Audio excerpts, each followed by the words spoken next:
ia fatalo fatu le pa ia mana mawalu mo si o tatou ainga nei vaenga o le taiao po le auli muli noto vivi i le atua tama ni ia lo suafa ele unoa matou mo mele haleluia le tala fo nei polo kalame ai mainu e mamao le ala ni vaenga le li o matou tala ai le taibi ai fa silinga malo se soifua au ona mo matou wola vai na matou tu ina tu me uma ma le fa maulalo so ni mai ia ile fa soa lau fa now ai mai no e mau le ala ile nei va e nga le aso bi elo suafa fa manulo suafa e pa ia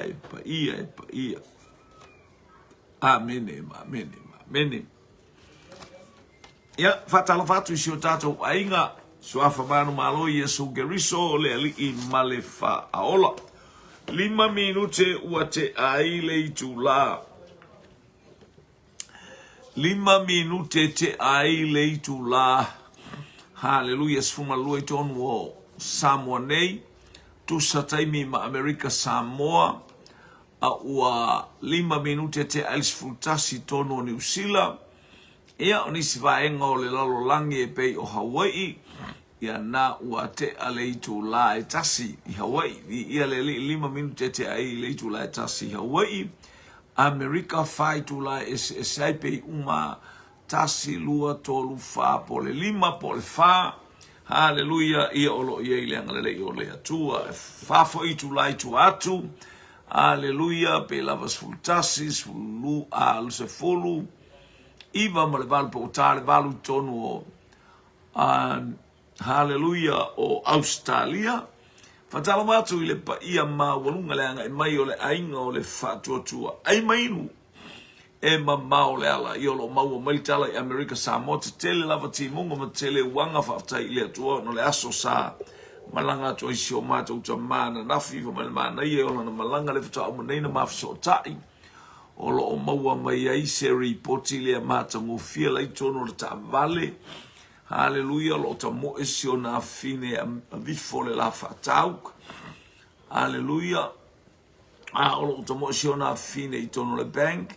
Ia vi ia le li ele leile atua e fa baulona. Lo fa fatalo watu fo upenga ta fa ilangi. Haleluia ile anga mai ole aingo le fatua tua ta lo fa ila usunga le faife au titolo iva. Haleluia ia malo o tilo le utu a matanga le malo uso fai fa leila uta vale au e te nau no mai tato polo kalame ai nau e sila iluma ne I afaina le tousa te le tamiti a onga.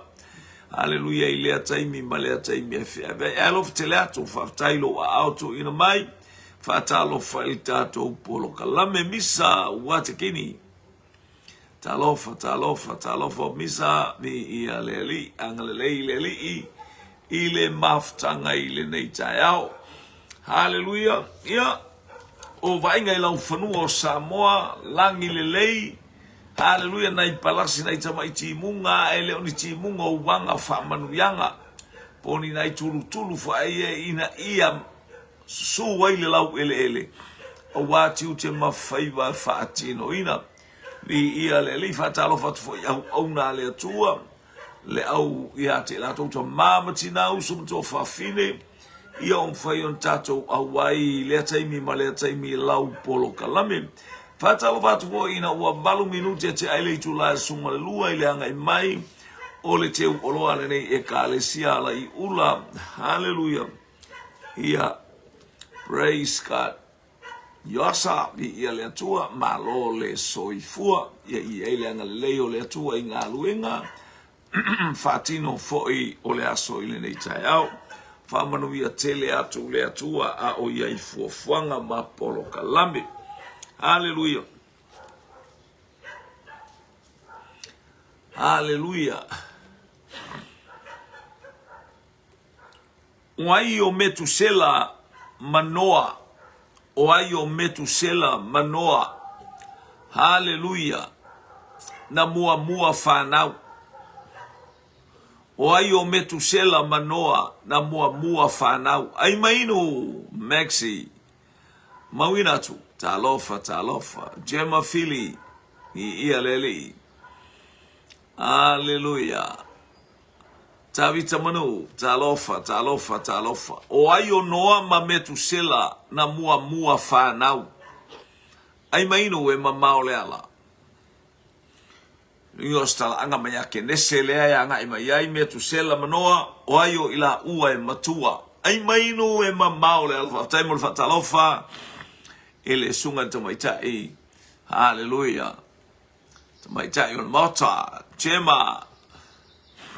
Haleluya. Masa fili tu auliu. Ni ia lele.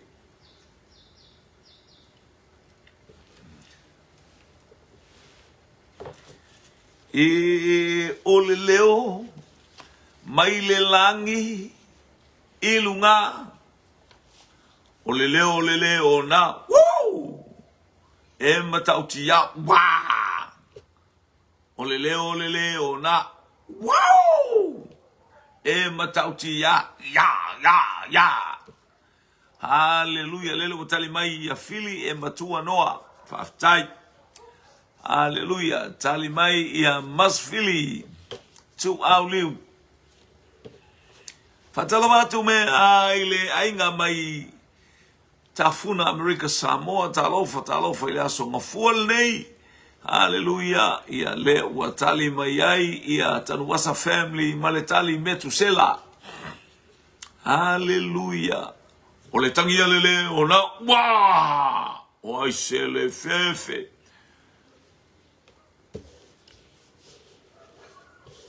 Tangia lele ona woo. Sole. Haleluya. Haleluya. Leulua i Potifara. Talofa. O ayo Metusela manoa e matua. Ia, le ortato fesili o aye matua. Tali Metusela whanau la meko whanau noa. O ea lona winga la isi whaupunga tali lea matua Metusela. Ea lua tatou tali.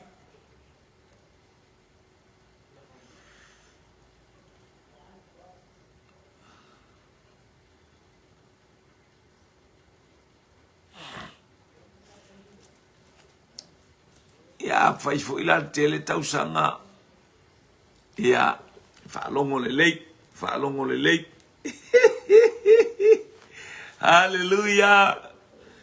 Haleluya. Ia le ali. Ua tali le tatou fisili o Metusela. Metusela iwa sela uono sumale iwa ona tausanga. Whanaula tamba o la meko, whanaule la meko noa. Luna winga e whai asi na tau ngā o tausanga o Metusela o le tangata pito i sili lea. Ona tele ona tausanga i le lalolangi.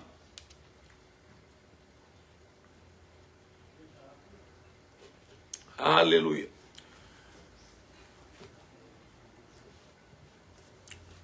O ai le kalesia na pisa i le tuspa ia. Le tioa tele e kalesia e vevesi a o la e fo i sau tuspa ia a. Haleluya. Praise God. O ai le kalesia na pisa o i le kale ile. Ona bo fai vaenga. Haleluya. Matou o le vaenga Apollo. Hoso maisi oi. O matou o le vaenga Keriso.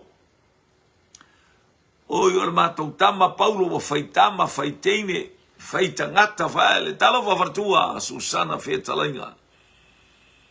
Ia le ali. O ai le ekalesia na fitau ai. Faali le fafia poto, faali fa mai leo Paulo, o iloa na iai misa ia te auto.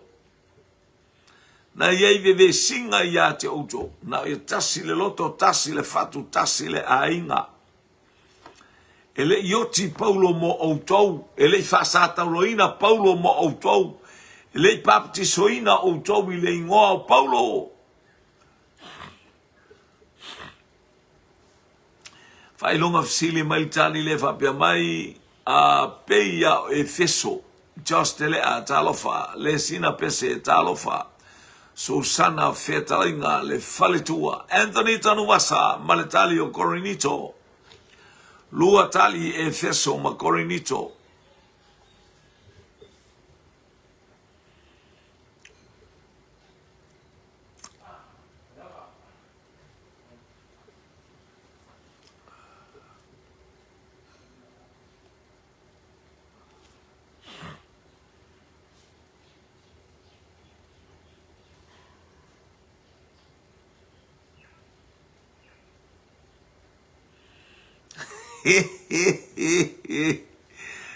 Tama moa tamasili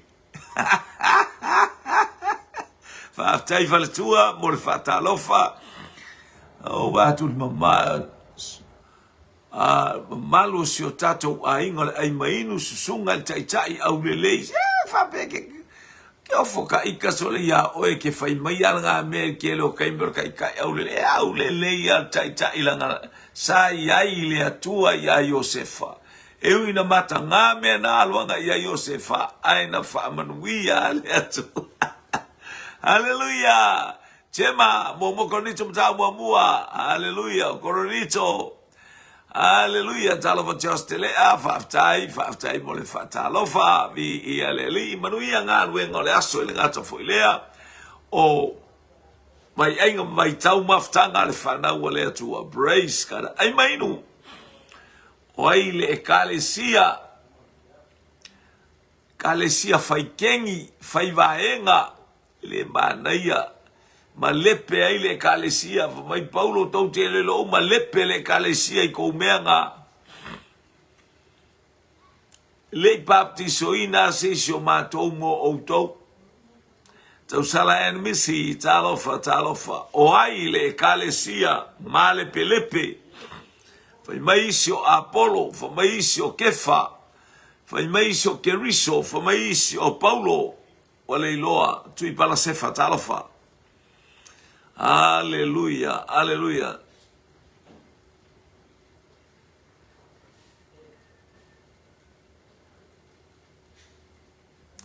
Hallelujah. Ya lea ua te aleitula e iva sfurfitu. Ale was fuluas fulfitu i Samoa nei whaaftai. Hallelujah. O aile e kalesia to e tasis tātou tali. O aile e kalesia. Mai ai Paulo awal whaikengi. Mai isi o vaenga a Apollo, fa mai isi o vaenga a Paulo, fa mai isi o vaenga a Kefa, fa mai isi o vaenga a Keriso. Awal e whaia ni mea whaapea ile e kalesia. O le kalesia ai. Te tasia se mafiti a stali uma. Aleluia, aleluia. Ele leile ali I taimi uma laba. O le tangia le leo na, wow! Oye matauti ya, wow! Tangia le leo na, wow! Oye matauti ya. Wai e se le fefe. Tangi le leona, wow, a tangi le leona. O ai se le fefe. A feta lai le atua, o ai se a le matau. Tato fisili na le a ngai mai, a watali tato fisili le kalesia I Coronito. Ina wanga mai le tali mai Brisbane, ya Susana, feta lai nga whaftai fartua, o tali tato fisili, tali sa o alna, o le kalesia I Coronito. Mua ko nito mtau mua ran fai pas fuluanga I lalo na e fai mai ai tala fo mai so Apollo fo mai so Paulo fo mai so ai ke fa ke riso fa pena ne ai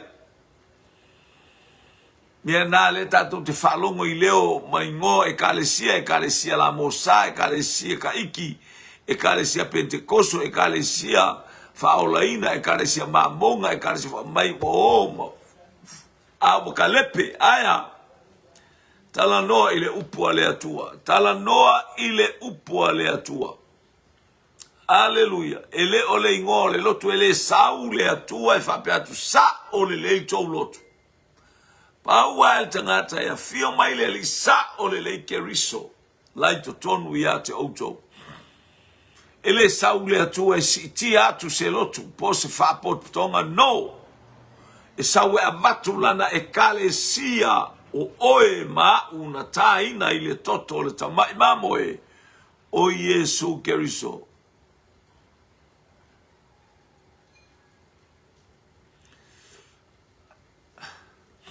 Ia malo, ia arana fai malo sina fai fiau, ia no hotele wo fai kengi kangaka. Aua ilo al fai fi ilo ale nganga pa ia me ama ile kale sia ile taimi. Aua le fai kengi. Amene. Aua tatou te fai kengi pe kako ke fai maenga. Hallelujah. Wa tatou ta lepe ina ile tino keriso. Amen. Ole se tatou sili.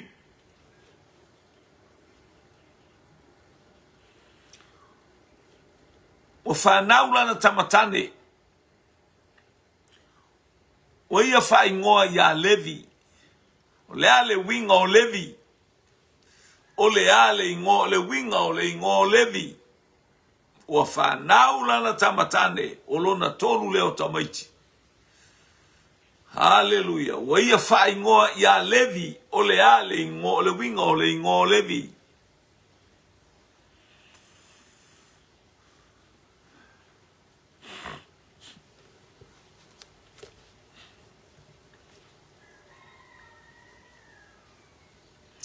Matalo watu ila usunga, hallelujah, lo uso au una mai Amerika, hallelujah, wo lo tonu wale meo Amerika le ye lo uso a lau petalainga, fiangai mali, pepeli, praise God, hallelujah, hallelujah.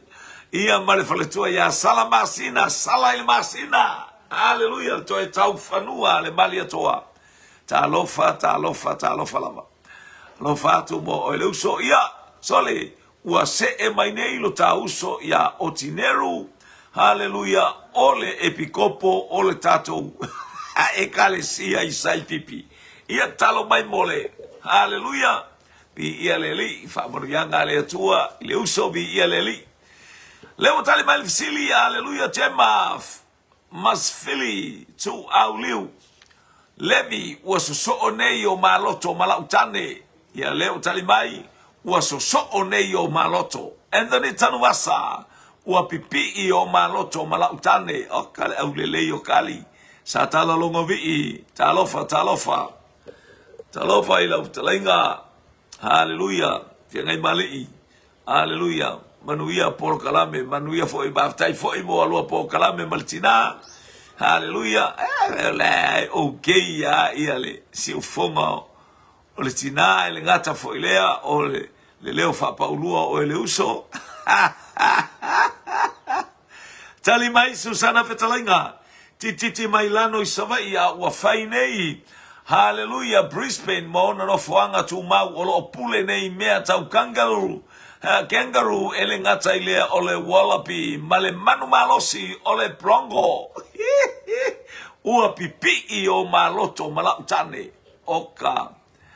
Hallelujah, tu sa tali e tolua o mai. Hallelujah.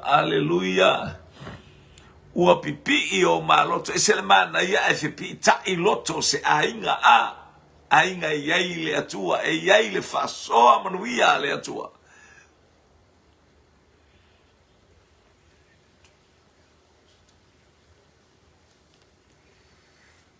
Praise God. Malota usala le tali. Filifilia ele atua e avea mos taulanga. Hallelujah. Leale winga o le ingoa o Levi. Leale winga o le ingoa o Levi. Ile tusipa ia. Hallelujah. Praise God. Ia uatali il tata ofisili. Hallelujah. Faftai tali ia faftai foile Whamalosi whaftai le whaita utusi. O le tali o le tātou fisili. Praise God. Ua so nei o maloto malautane. O lona winga ua so nei o maloto malautane. Whanau mua le fine, whanau lona lua. O lana whanau longa tolu na whapeane ua so nei o maloto malautane. Hallelujah. Hallelujah.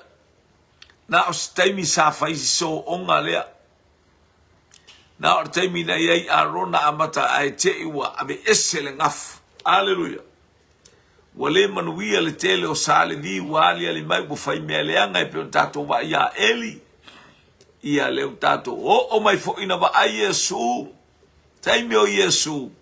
Fa mai wa saule o staulanga o so ese. Saule fai taulanga alo ese. Saule sale vi ua alo ese foi o ia. Ile tangata o mafatia ele o se so onga lao tatou male atua. Hallelujah, ele leile so onga moku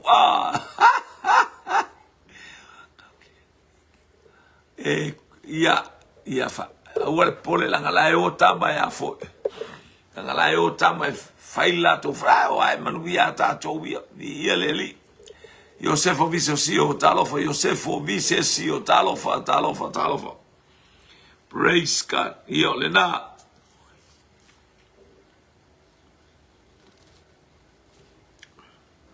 Hallelujah. Tali le sa o po le se. Tali ile sa o po le se. O e uta le toa na ia fato ila loina le tupo o Moapi. Le taimi o whamasino. Taimi o le tusi o whamasino. Na sauai le toa o e uta mawhato ilalo Moapi sa o PCC.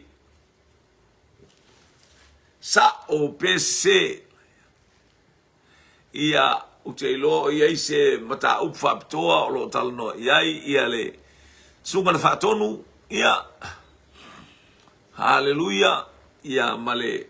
To ino le kalesia ya oi po alu se asinga le fatonu anga istatu taita yo le malona o lo iai il tatu to ma pa le mia I tonu le fale mai ti se le mana ia eva ai mai ai watu uma o to le to tonu nei o tatu polo kalame ni usila fais to talai to te o e asiatu. Hallelujah le tatu pa le mia. Hallelujah. No iai ngase ngaspe umalama o miro moa. Ia vi ia leli okase au lelei o le nafa I unga pe a faima le mata o fia tema fili sao. Enta tanu wasa sao.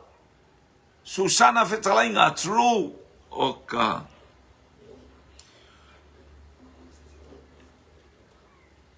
O e uta le toana ia fato ila loina le tupu o Moapi o le tusi a whamasino.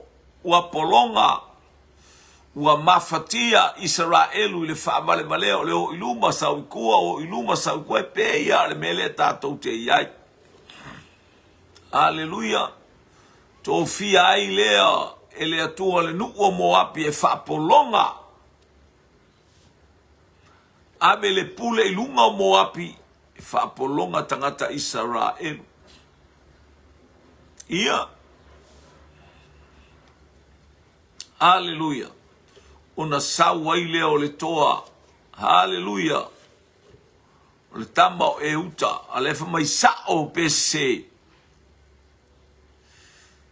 Tali mai jema sao. Anthony tanu wasa sao. Susana fetalainga true. Malofo pa talofa. AJ Ageli talofa tali. Malole soifua vi ialeli. Lo fatu ile ainga. Hallelujah.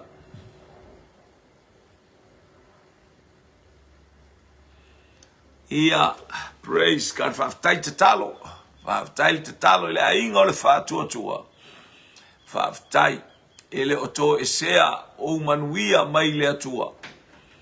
Hallelujah pe auto talo anapongi matuina atu. Haleluia, ia si o tātou to mātai ta I palemia ilu mo le atua. Ia vi ia le li o le tātou le ngā luenga. Haleluia. Jota alo, talofa, talofa, talofa.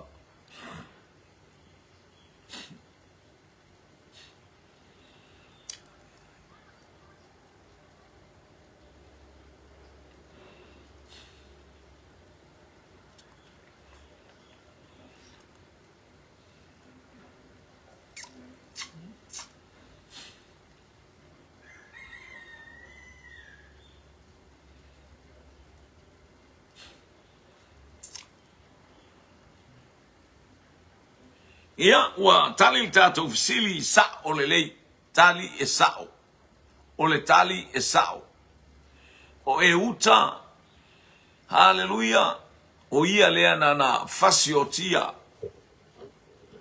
le tupu ai, ia fasiotia, le tupu e kerona, haleluia, o le tupu lea o Moapi, ia lea li, Ellen Lee, talofa, talofa, talofa. Leisia tātou fisili. Praise God.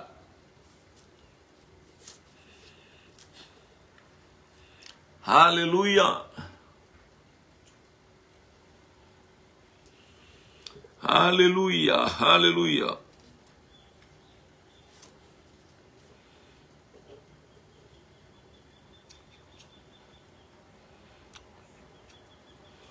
O ai e matua o Iosefa Mayuta. O ai e matua o Iosefa Mayuta. So a fai bebela la o sau mai Brisbane faftai. O aloni talofa le to ina mai mai Melbourne talofa lava vi ia le li faftai le anga mai. Ia sa o le jema kwa le aia se fia tino puta o fa mo ta malo o le lapo aia la tu arta malo tu ato ia il pelu le manaba o ka e ia lele fo wa sui mai seafood soup I o te loa ai o malanga ai po malanga po a mai stato tu a fine fai supo mai maunga. Hallelujah le molio le aba. Ya le ua tali mai ia Susana e matua Yuta. O ai o Yuta mai Josefa e matua. Jema e matua Yuta. Talofa tia Maria tia talofa. Malo ngā lue le leita eau. Mamunuia le atua I ngā luenga. Tuputele le malosi. Ia. Hallelujah le ngata leo le whātua. E matua Yuta mai a Jema whaftai. Ellen Lee matua Yuta Isaako Junior whaangai talofa lau.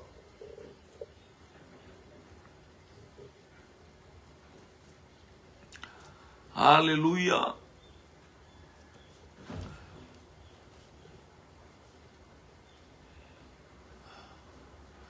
Ellen Lee, hallelujah. Tas tato tali angai mai o le tali ia Yuta o Yuta lana tali.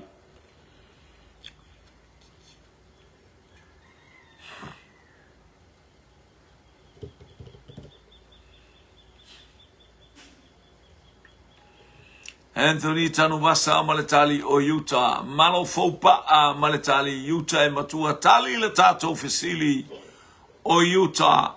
E matua Utah ya Josefa sa olelei. Praise God. Hallelujah. Hallelujah.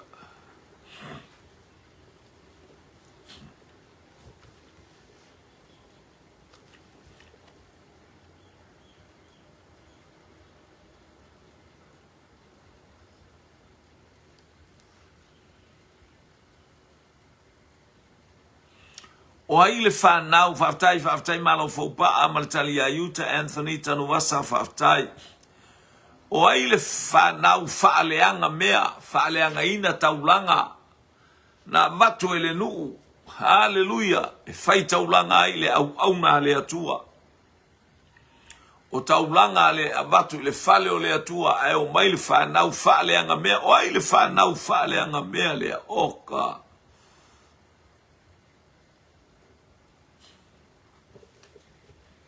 O ai le whanau whaale anga e o mai tangata mataulanga e o atu e le ngata ina ai mea lolo. E o fo il tulioso I fafine po teine o le e o mai so le kwa le mawhauwhau. Leo tali mai ia le sina pese talofa. Leo tali mai Anthony Tanubasa ia po o Hallelujah le ainga mai America Samoa. Fana wa Eli ho feni mafine aso. Josephine Maria Hans talofa ngai mai o le ainga o le whatotua.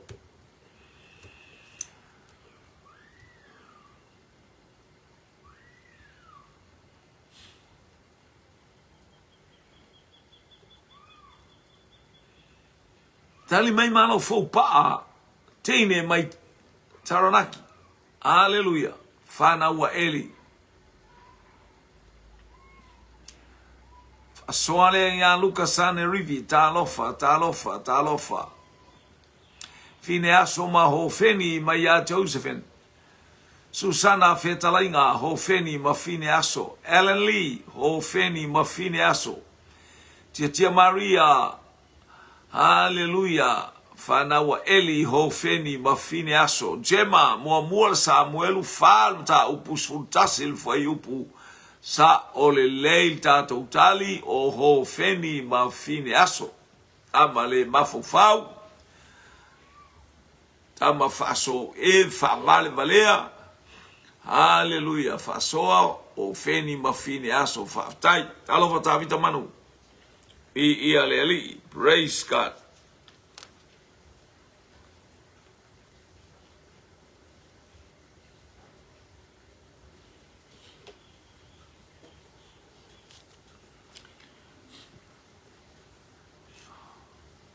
Tali I le sa o po o le sise. Sa o po o le sise. O le tu mema ma le urima. O maa ia I luma o le fata o le tupu. E tuu I luma o fata o tupu o le ainga o Israel. O le maa o le urima ma le tu mema. E tuu lea I ofu po fata o ofu o tupu o Israelu sa o PSC.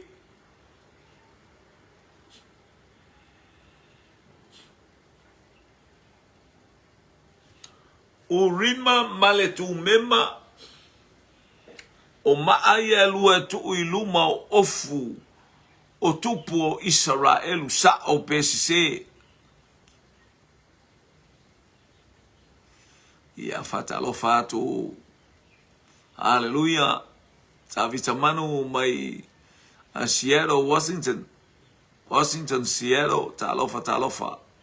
Basai pele talofa atu I leusa auna. Inga vi ia leli I praise God. Ele angalelei o le atua, ile nei vahenga o le aso. Praise God.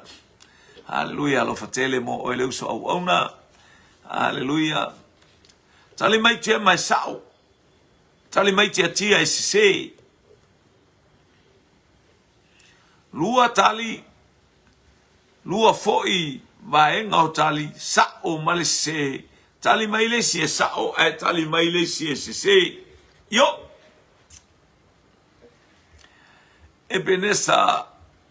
Lo pauro. Meia talofa.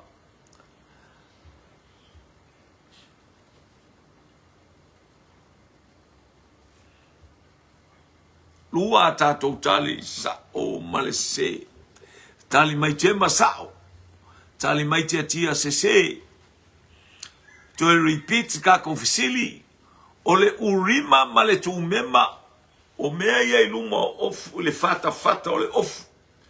Le ala fa mai o ofu a tupu. O le ofu o le tupu.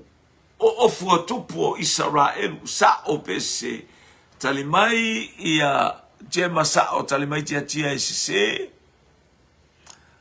o ia leo sau tatou tene Amerika Samoa whaaftai te talo ai ufa ia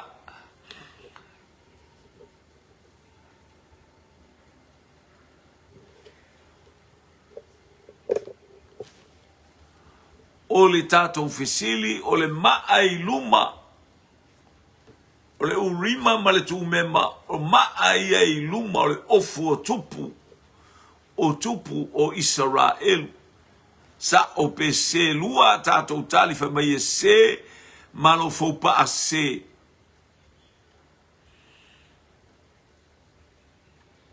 faaftai tele lava mo lo faanga ia faaftai fo mo sa finga lo fatwa ia te lo so au na lo fai au amene ia leo tali mai te mas se lea ua se e mai teine o le moli o le ava malo ngā lue le nei tai au ta lo fai se utua fine faaftai fai pesenga faaftai mo le fa malosi ia wa talu anta sau i sa mo nei wa tale maua la valau polo karam aleluia o le taimile wo ta toi ta atia lai titia tuai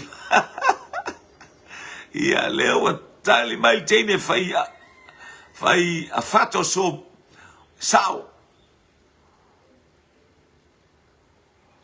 ia whapea mai ia Susana tusa matali mamalo fau se sango sup oka sole haleluia vi ia le to watali le tato fesili haleluia watali le tato fesili se na ole o staulanga e tu ua iluma o lona ofu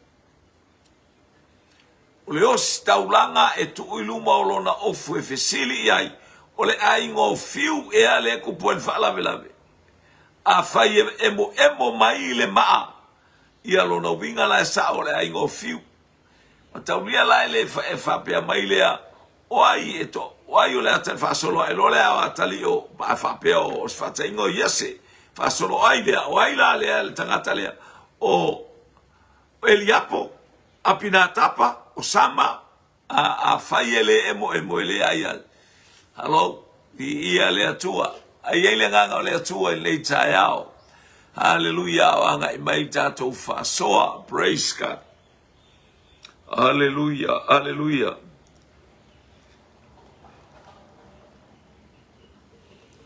praise God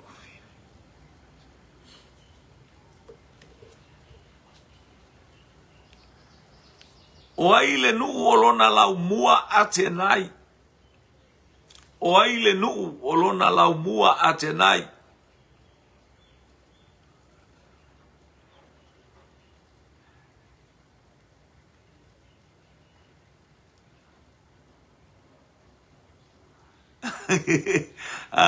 brava sai pele le se mete por el time o le atua o le umi o le malanga fato a fo i mai le solo as fulvan ai ono wa yai fuanga le atua haleluya mole kalesia ia le wa taunu tonu wa faftai ile atua fa taunu wina ona ia tato sta in me fa mai le ali sa telefo ile mana o mia mai le tato ainga ia evi ia le atua fa tai tele haleluya wena i fa poleina oi se meta se lo tatalo mo o luan ta faftai wa ta ai lo tauso haleluya ia manuia ia wainao malanai tu o lo tala ia ma sawaile pelu fale nganga haleluya praise God ia leo mawarta to tali mua o chema o koronito ia atenai e koronito lelei koronito ma ya Susana lua tangli haleluya pasta sai pele awete va pena haleluya praise God sa uia ile po ile maftanga a usaule au i ele atua po le asforeile o ia mai lo la fa na fa el mato tala ile astona ia o mato o le latu ile fono tanga ile astona ia ta pena uila vana matangi ai sama ai atu ile atua ma le mea ua fuafuaina mo le kalesia i sa mo le mato wa sofa na Hallelujah, praise God.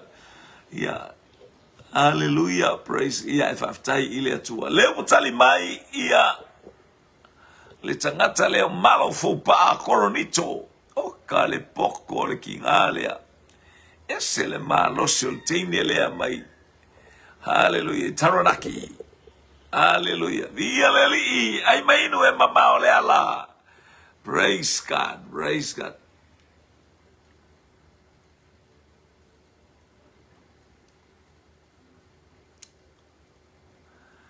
Ia leli whaatai mo ngā luenga whaatino si o wainga, ia, whaatai mo lo whaanga, whaatai Maria tia, whaatai Ahao, whaatai foi, hallelujah, i lo tau, ile ainga o nei, teine to tolu ia o maitai au oka se au le lei o pesenga, hallelujah. Ua tali tato fisili, o le lau mua le, o le lau mua o eleni ai tu ingai koronito so eleni o le mea atoa e te le me eleni e tau wai koronito e tau wai ia Makedonia te Salonia e tau wai Filipi a ole no foanga.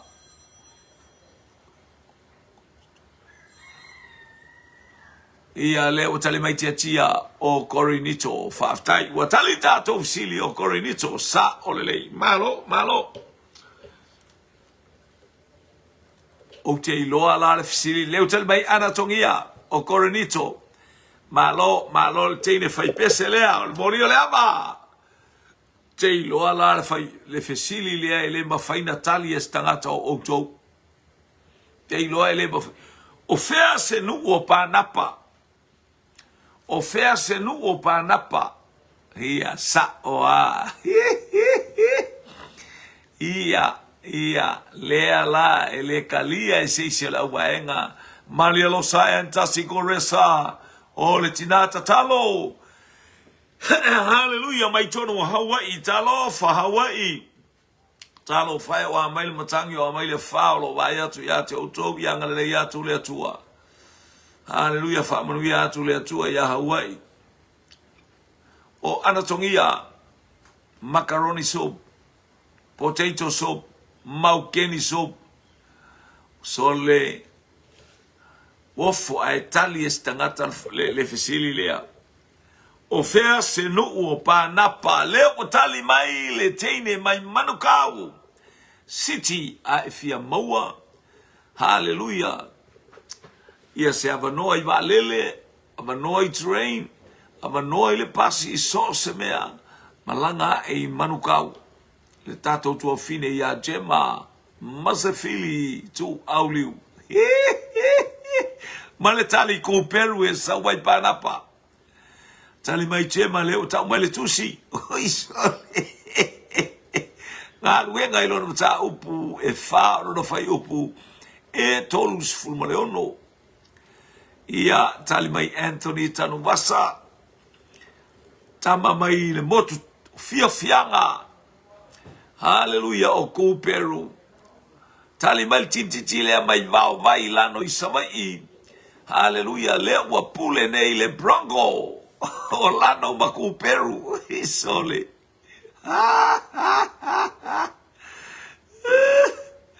Ia le whapea o inae, pule a inae ku peru le teine le o te masole. Amu ia te malato ia le, ia le ali.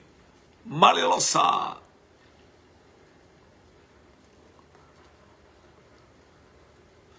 Ia vi ia le li I whaftai talo, whaftai tato wa inga mafuta tatalo. Whaftai le hallelujah le tato ia I fia le teime o ia le tato por kalame na le au ngani vai ala uto wauna. Tato manatua fo I le tama o le atunuu. Ia po o le tato pa le mia o lo o saili foma iai tau tonga tinga. Hallelujah po iai fo I se tonga fitinga. Hallelujah o fia ngai maia I to tonu o New Zealand le leile atua I lau tatalo. Whaamanuia le atua I lo manatua o I le fale mai. Whaamanuia le atua I a te outo o anga le lei ma ngalofa. Fo I le vi inga I le atua.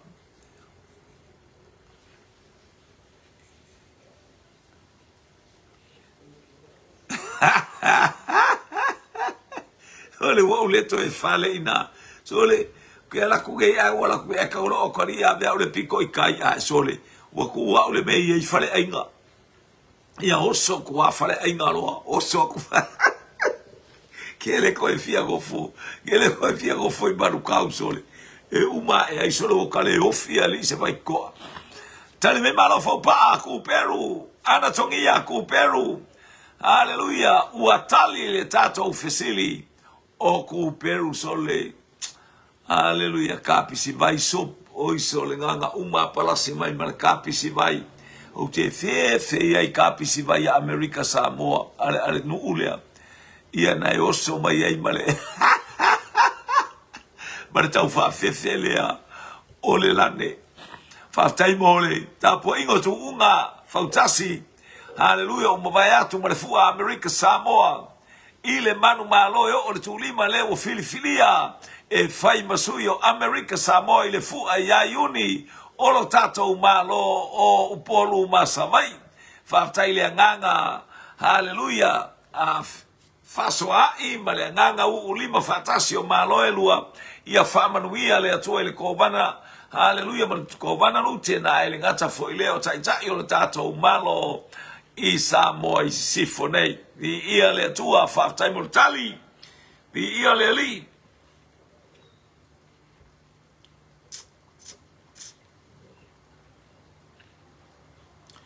o fea se nu o le tama o Timoteo fea se nu e sa wai tama o Timoteo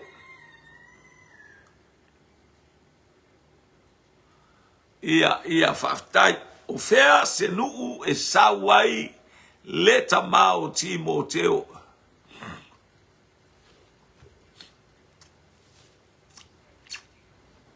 isa ako junior fiangai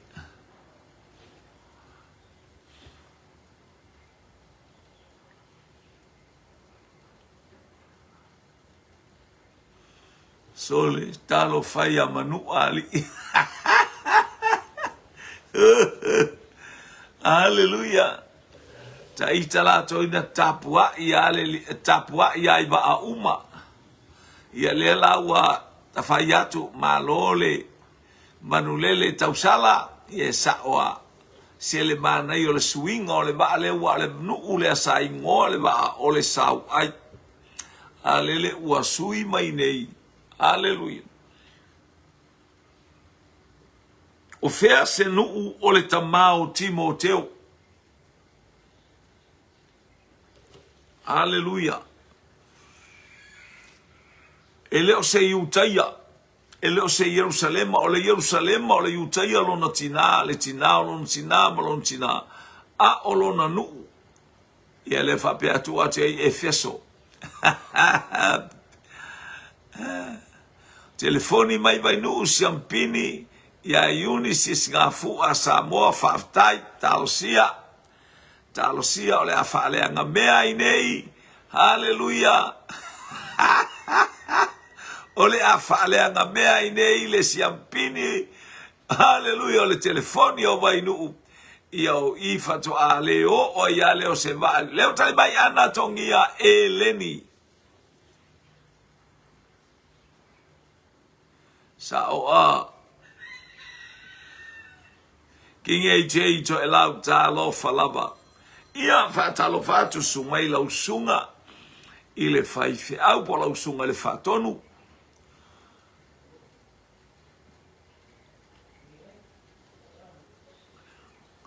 Io to angale ai failo e o kele iai. Wale fio mai le vasenga langa e te fasa wa. Ke sau sasa tamaiti. E so nga faita mai tele meo le a aio tamaiti. Hallelujah. E fasale au maingongi supo. Ia leo tau mai e mali losa entasi ko resaltini mai Hawaii. E leni nu ese. Hallelujah.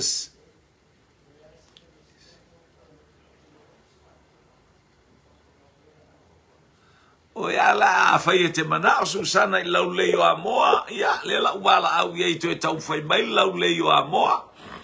Hallelujah. ua ina le sto va la sau lau le yo amoa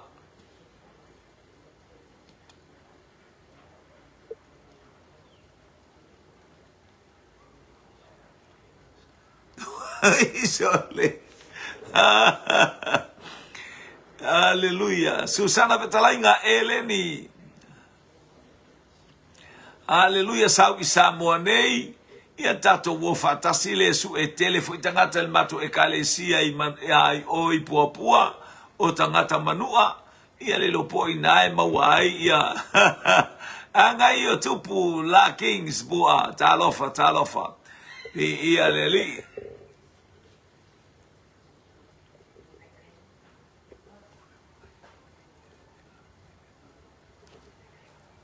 Praise God. Ia, ta fai mai le telefonio le vai nu.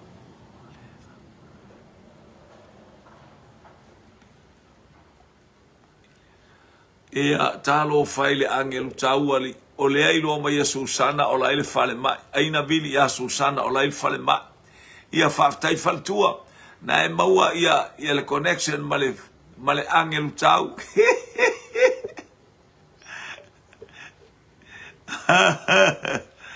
Ia ua tali le tatou fesili o le eleni o le nuu lea o le tama mata o le mafuanga na maua ai ia Timoteo na maua i oi teipe e alatu le malangalona lua ae tau watu i o le nuu o teipe malusa o nuu na i Galatia o nuu la na o nuu sa maua e eleni o na taimi ua mabae. Haleluya.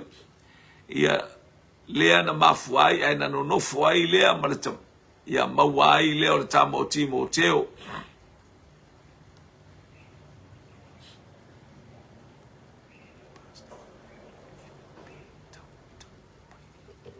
Ia peia ala mata upu e se fulu ma le wha ngā luenga la ua apostolo mata upu e se fulu ma le wha. Haleluya. Le wato e alu malanga e te maua te asu tolu sul wha. Haleluya. Ia le talal na ile ia Timoteo ia te nata talo. Praise God. Ia le mta upulo es fulu ono le walu ele malanga le awali na ave ai Timoteo. Haleluya. No le vaai o le tamaititi fa maoni ma le tamaititi tatalo. Ala mta upu sumale toru sul fao tu se ngā buenga e te maua ina. Haleluya. Praise God. Ia vi ia leli.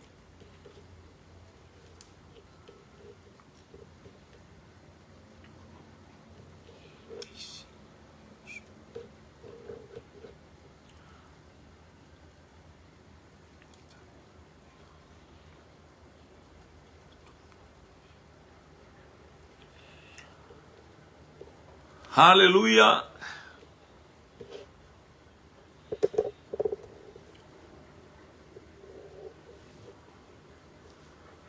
Tatou fsili leisi ngō Yosua.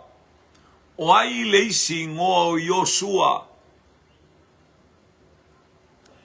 O ai leisi ngō Yosua. Ia nau tau atu e anatongia ngā ruenga sfulfa.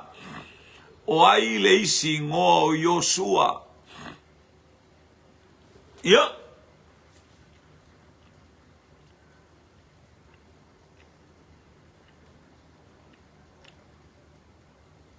O ai leisi ngō Yosua.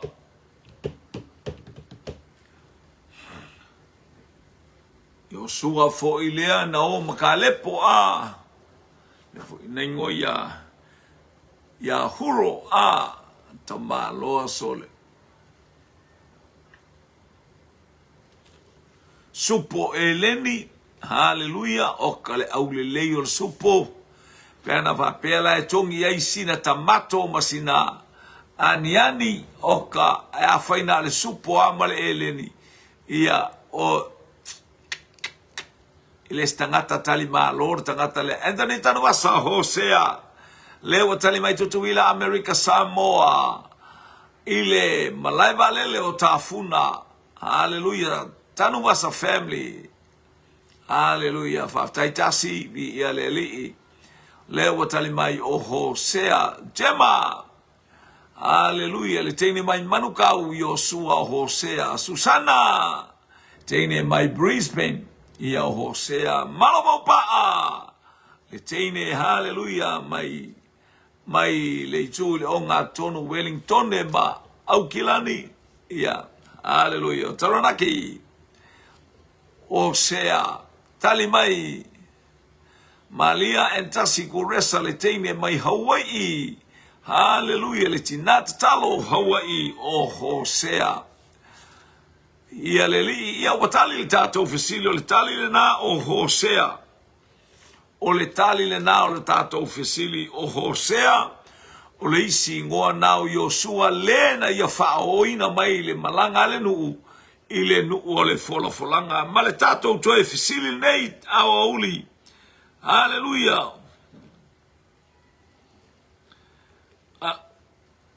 O fea le ele na lango mawai pena fai ele tunga mau o sarra le aba apero amo. Haleluia. Anatongia Hosea ia whaftai sa o le itali. Haleluia. Ma le eleni fasupo oka le au le lei. Wow. Fasupo ile reisa a ka o ka e. O fea le ele ma le lau ele. Malengo le fanua na tanuai e apero amo lana aba o Sara o le tato uto e fesili leo le nei au auli ina uata le itu la etasi. Haleluia i samone matango fie ma fanafana le la le aise malosi. Haleluia lo iai le anga leila fanua lanu lau aba. Haleluia ma le lanu le me mata ngofie olo watu no o Samoa.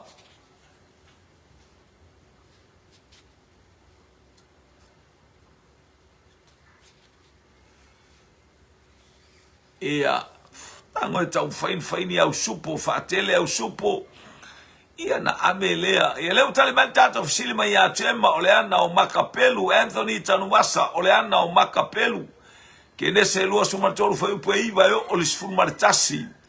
Hallelujah. Praise God. Hallelujah. Leo watali mai mali alosa le teine mai Hawaii. Ana o Makapelu. Susana. Fetalainga ana o Makapelu ikua o sili.